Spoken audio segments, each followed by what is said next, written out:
this is a question from WhatsApp. Mrs. Swarna asks, me and a small group of researchers are looking to start a company in the neurological space like Alzheimer's disease. We have been reviewing the literature in the past couple of months and been actively discussing various ideas, but we haven't found the idea that we are interested in taking forward. I would like to know how to apply mother's principles to get the intuition needed to succeed in this venture. Just like in the book, the team I'm working with is hardworking, smart, and harmonious. She has everything but the idea.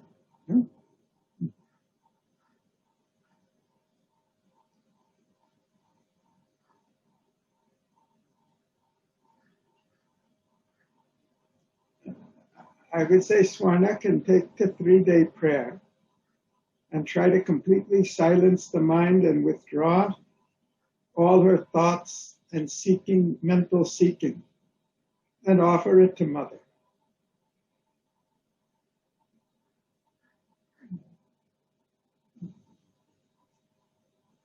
If with this much of knowledge that they have, the idea is not coming, our thinking itself is an obstacle rather than an answer. If she withdraws faith from the mind's externalized way of seeing and consecrates it and gives up the reliance on thinking for this purpose, not as a permanent 24-hour exercise, and really shifts to Mother, let us see what happens.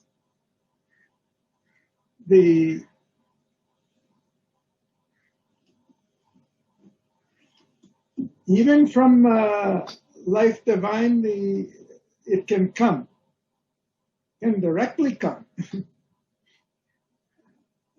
In the case of my novel, it came from Dan's consulting the book, but it came from the problems that life was presenting and the barriers that life was presenting. If she tries to understand Alzheimer's disease from the point of view of life divine, what is disease? What is the nervous? What is the mind? See, this is only the soup. This is not the mind, this is the brain. Alzheimer's disease is about the brain, the deterioration of the brain. If the mind is energized, the brain will recover. When the mind is not used, the brain degenerates. It's an instrument only. It's not the cause. It's a result. I would say let her try the 3-day prayer. Before that or after that, let her read all the references to mind in Life Divine or Synthesis C. She can try the chapter on mind and supermind in Life Divine as a start. Let that,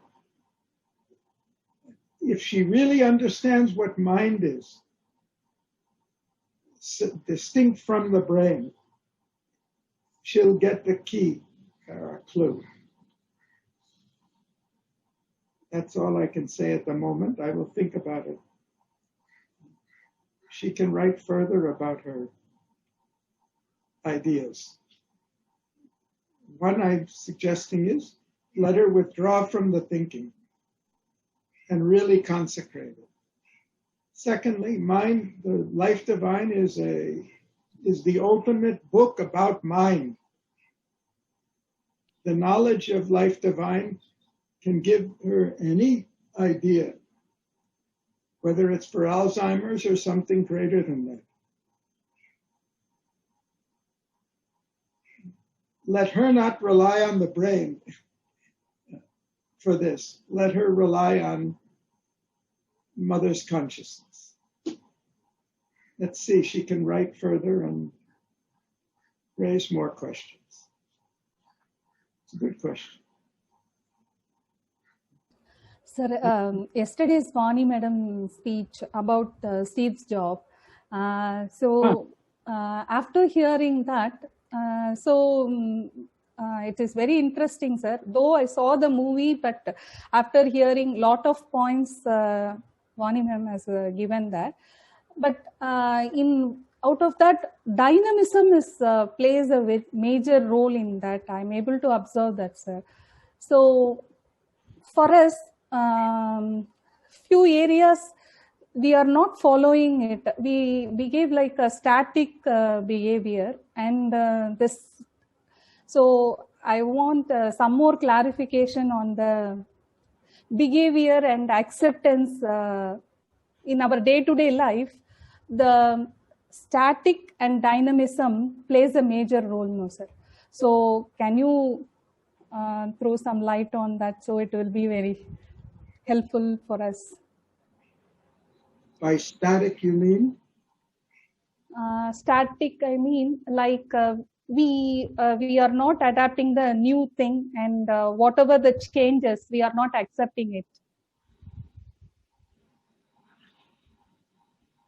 Nothing is static because all of life is movement. Movement. Even matter is only constantly energy and movement. There's nothing in manifestation that isn't moving and changing.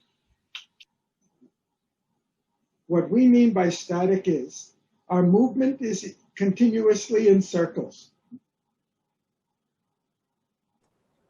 We call it habits. Habits. Habit is the energy going in a recurring pattern without thinking. There can be a mental habit. I keep repeating the same idea. I keep repeating the same mistakes in my thought. An attitude is an emotional habit. I have a prejudice about this or a preference for that. I keep repeating it. Physically, we understand what a habit is. We do it without even thinking. I rub my nose or my ear or whatever it is. We have so many habits. Dynamism comes, say, socially, we behave in our manners or habits. Our beliefs are habits. Our understanding is itself a habit. About if you do this, it will have that result.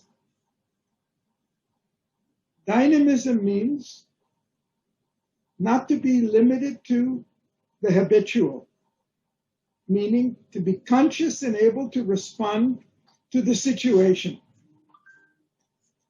We see a person every day, so we have a habitual response to them. What I notice is every time somebody walks in the room, Appa looks at them.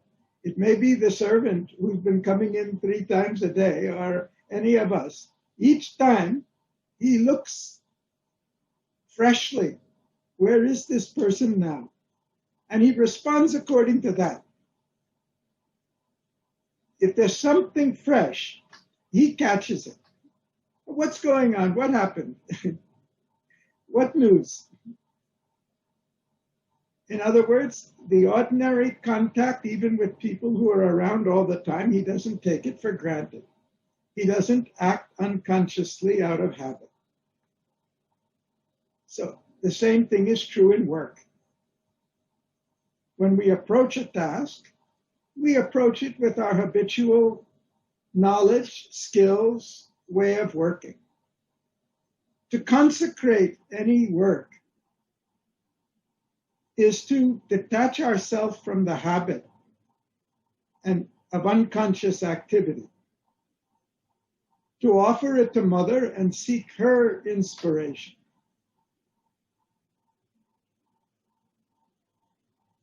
Three months ago, I learned a good lesson about not relying on myself to do a work when the work is piling up. And this morning I felt maybe I'm repeating the same mistake that I was doing before I learned it 3 months ago. The old habit come back because they're deep-seated.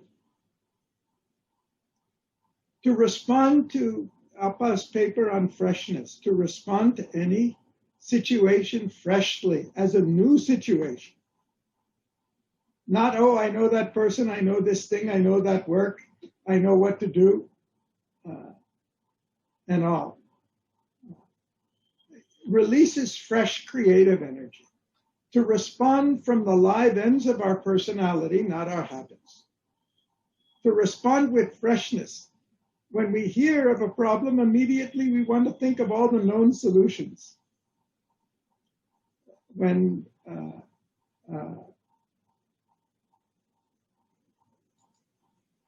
this question came up about Alzheimer's, everybody looks at the thing from a particular point of view. Everybody's trying to find an opportunity for research or business or whatever it is along the known lines. How can we withdraw from the known lines and the known conceptions to see things creatively, to be open to inspiration, intuition, which is what she was asking, Swarna was asking. We have to withdraw from the habits of our habitual thought. It's not necessary we know the answer. It's necessary we don't insist on what we already know. When we don't insist on what we already know, we become fresh. What Steve Jobs did, instead of doing what everybody else did, he said, this is not perfect, this is not great, isn't there a way to do it better? He thinks out of the groove rather than thinking, let me do what they've done.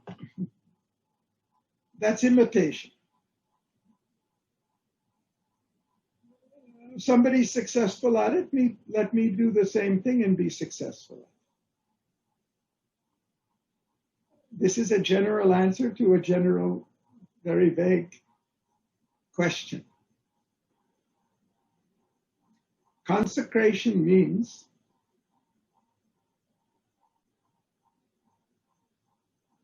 not to respond from the known, to let the unknown respond. That's why questions are so important.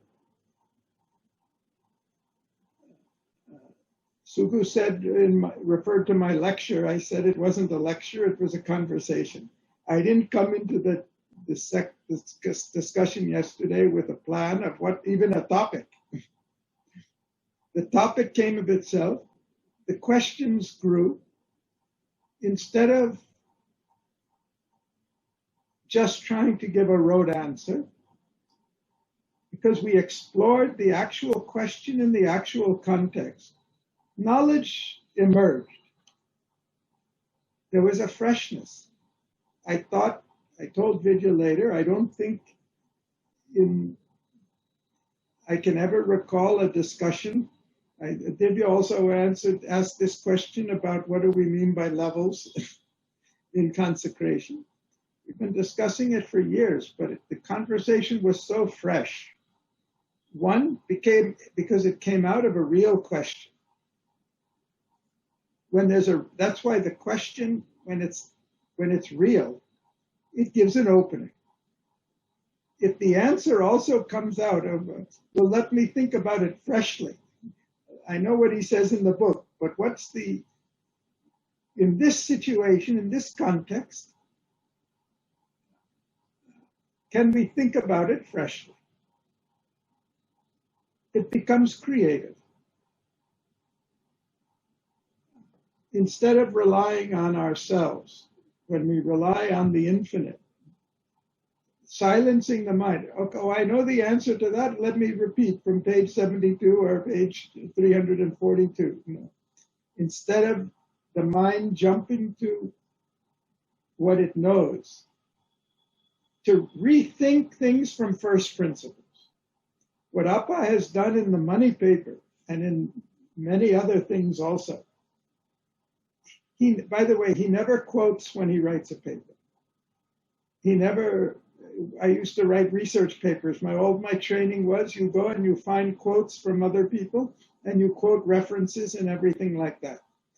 I don't think he ever quoted in any paper or referred to any reference. He has read so much. The point is to think freshly.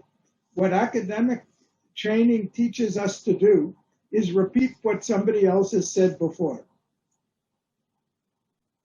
It trains us to go and find out what other people have said on the same thing and repeat it. That's a way to avoid thinking. What Appa said and Sri Aurobindo said is, the genius of India was to think from first principles.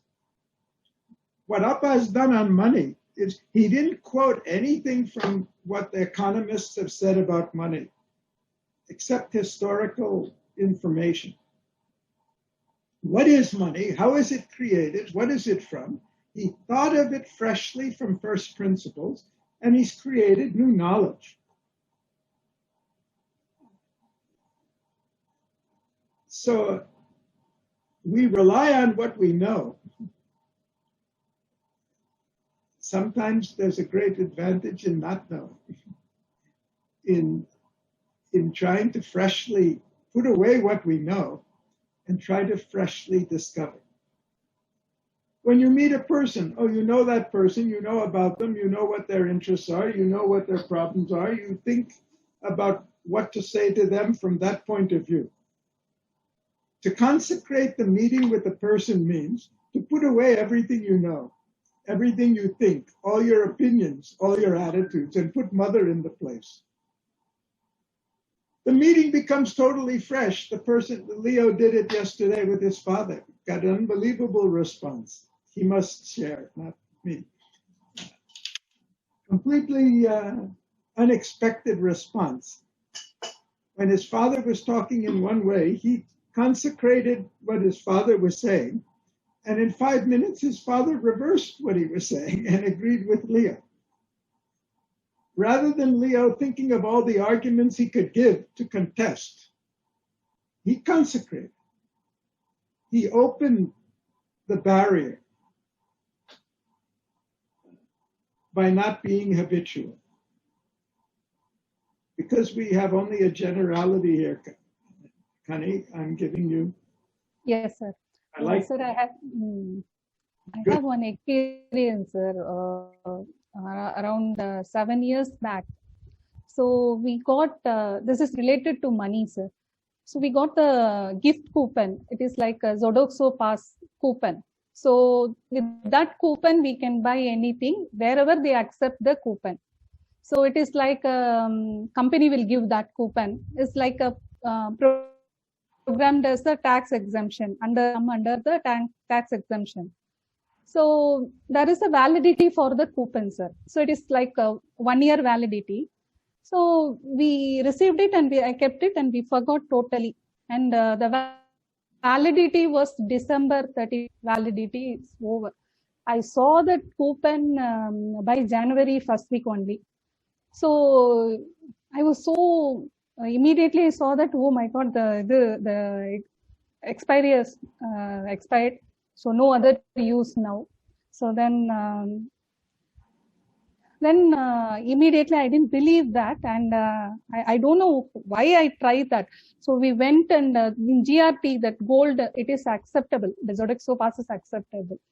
We went and inquired to that salesperson, and he said that let me check and come back. So they accepted it, sir, because they collect everything, and from them it will go by January end. This Zodoxo passes will go January end. So there is the space for them to take our Zodoxo pass, though it is expired. It is miracle, mother's miracle only. And yesterday I'm able to relate that with that airbase you are talking now, sir. That the salesperson was given the power to upgrade the tickets and make the customer happy. So I saw that in the GRT yesterday only. I'm able to relate that. At that time, I'm not able to relate it. So this experience and all, we are gained lot of experience from mother, but sometimes we are like as circles only we will move, sir. Like keep on, we will come back. And I have taken a decision that I should not repeat that. So that is the one main point in that. So this is the great experience I received it. But still, the dynamism, that is my always I wanted to acquire it. So now I'm able to understand how this Steve Jobs actually quitting job from Apple, he started another computer with full features on it, and then again come back to the Apple, and he was only with limited features he developed the iPod. So he keep on, actually he wanted to give the best with a lot of features facility, and he suddenly he moved dynamically, changed himself to the iPod. Only very limited features are there. So now only I'm able to get the idea about it, sir. So he's not fixed in. Correct. Next failed because he tried to build the perfect machine and prove he could build it, and then found out people are not seeking perfection, they're seeking something affordable. He learned from that. And then he developed something very simple. When they bought the iTunes software, I don't know what Vani spoke yesterday on it because it was in Tamil, but when he bought the iTunes software from another company, they said they removed 90% of the features that were there in the product and only retained what was essentially practically useful for a simple use for that's thinking from the other person's point of view. Yes. The engineer naturally goes to give all the bells and whistles and complexity possible. That's the more it can do, the better. It's not made from the person's point of view, it's made from the machine's point of view. He learned to take the point of view of the customer. Did it with the iPhone. So he has to be fresh. Because the same feedback I'm receiving for my our product, that is LMS, it contains more features in it. So for the usability of the purpose of using for the user, so it should be simple, and that is the thing I need to change it, sir. So that's what. So I have all the features built in, and but it should be user friendliness, and user should not get confused of too many features. Exactly. That's the art, to take the other person's point of view. We appreciate simplicity so much. Bonnie got me some recording software, video studio, a few weeks ago. I installed it.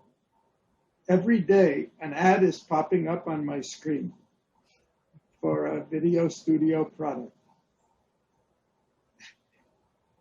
Every day the ad is coming, Black Friday, Blue Monday, whatever it is, trying to sell me something. After a few days, I've got tired of seeing this, so I went and tried to find out what program is doing this, what process is running doing this. that's putting this thing. I looked in my notifications, Windows notifications, to find out why is it notifying? Have I a permitted notification from this website or something like that? I couldn't find anything. Nothing I did worked. Finally, I consulted Chandrasekharan, and he told me how I could go into scheduler. Yes, sir. Find out. Oh, I myself, I went in and started looking at startup programs and turned off everything I didn't need. But there was nothing from this startup. Anyway, if it was starting up, I turned it off. It didn't. That didn't work. That was a week earlier. Then I went to Task Scheduler, and he gave me an intricate instruction because he knows these things well. And I finally, I would have never come on this. I would have all the time been looking for notifications of startup. It's a totally different thing. 2 minutes later, the ad came up again. I didn't immediately report to him. Without my telling him that it didn't work, this morning he came and gave me another solution and said, you go into the Video Studio program itself under the help menu, and it'll have some options there about notifications or messages. And the default was it said I'm giving me a daily message. I was ready to uninstall the software because some clever engineer found out a way to throw advertisements in my face. I don't want this software on my computer. The genius of the engineer who found a clever way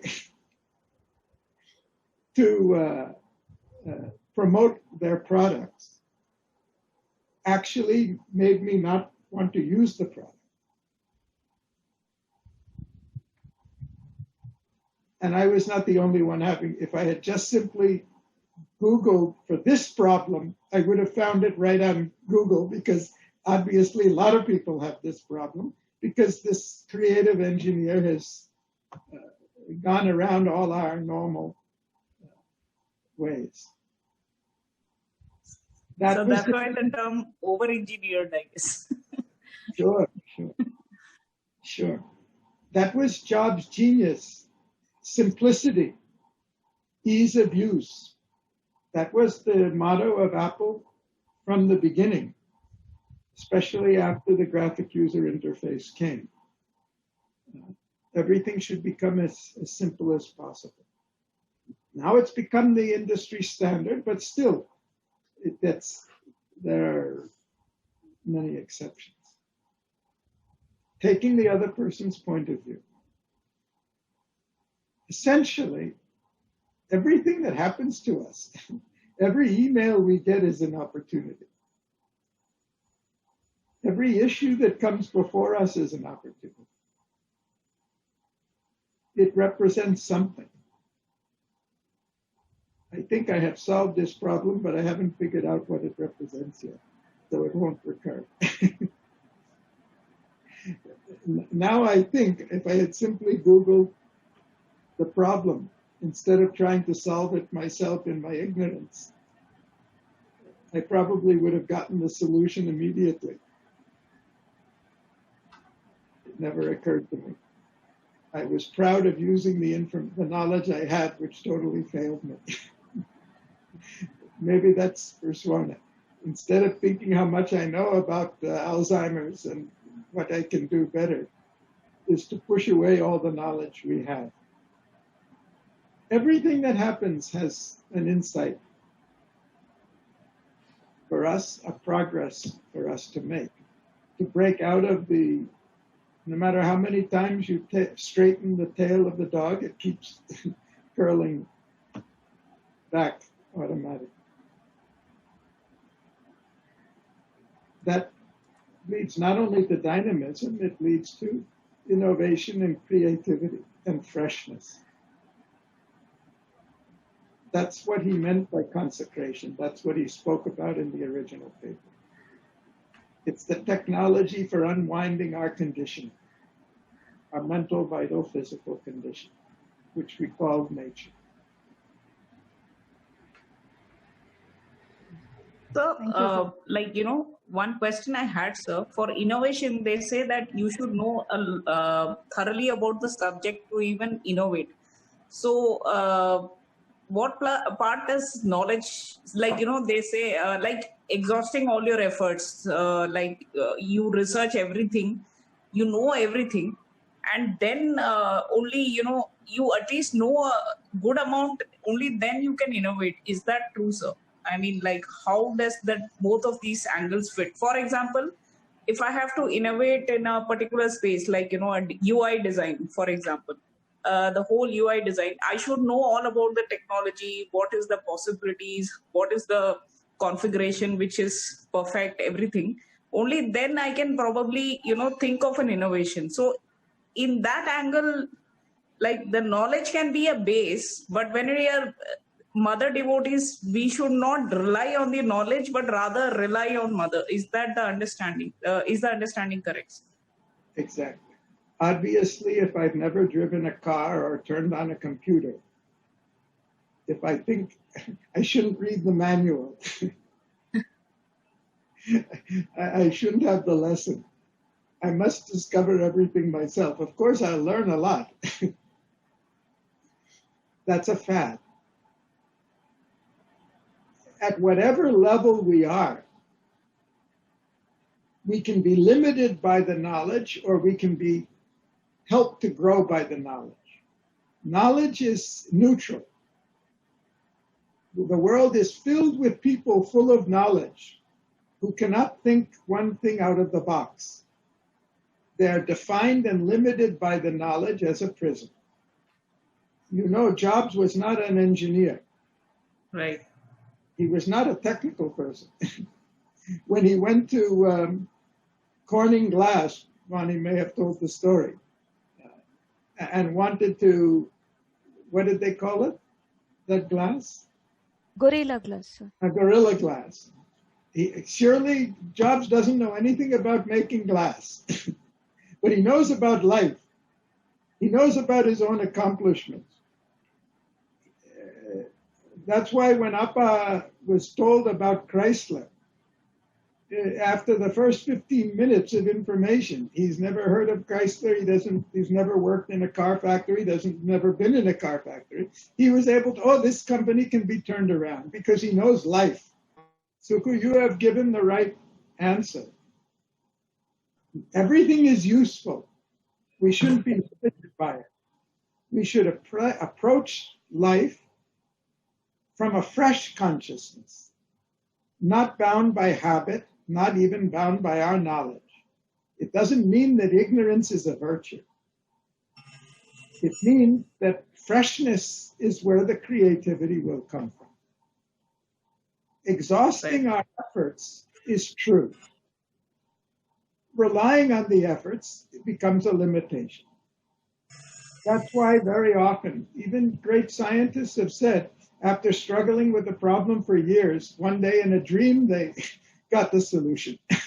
Or when they gave up and put it away and went on a holiday in the mountains, suddenly the idea came. Because the effort to rely on what we know becomes an obstacle.